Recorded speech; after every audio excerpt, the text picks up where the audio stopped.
Comey tries to smear Trump. Sarah Huckabee Sanders shuts him down. Deputy White House Press Secretary Sarah Huckabee Sanders vehemently rejected the premise of a New York Times story that claimed President Donald Trump had explicitly asked for fired FBI Director James Comey's pledge of loyalty. In the piece, published Thursday, The Times claims that during a dinner between Trump and Comey, the president turned the conversation to whether Mr. Comey would pledge his loyalty to him. Mr. Comey declined to make that pledge, the story read. Instead, Mr. Comey has recounted to others, he told Mr. Trump that he would always be honest with him, but that he was not reliable in the conventional political sense. The piece was based on accounts from sources close to Comey who have heard his account of the dinner and I'm sure received absolutely no prompting from the fired FBI director to share their story with reliably liberal New York Times. The Times noted that, the White House says this account is not correct. In her statement to the Times, Sarah Huckabee Sanders proved that this was a massive understatement. "We don't believe this to be an accurate account," Sanders said, according.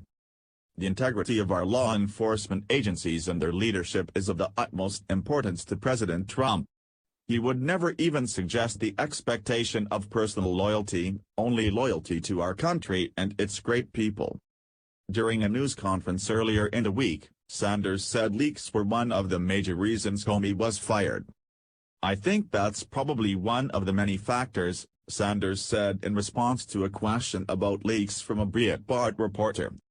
"I mean, you can't deny somebody that wasn't a problem, and so I think that was just another one of many reasons that he no longer had the confidence of the president or the rest of the FBI." Leaks, for instance, like the ones that appeared in the New York Times article about Comey's dinner with Trump. James Comey had clearly reached the point at which his control of the FBI had fully unraveled. Between sluicegate of leaks pouring out of the Bureau and his inept handling of so many investigations, it was clear that it was time for Comey to go. And how did Comey and associates handle it? By leaking more information, disputed information from a private dinner, at that. When a man who was allegedly fired in part for problems with leaking has his associates leaking a story that claims he was fired because Trump asked him for his loyalty, which version do you believe? The answer should be obvious.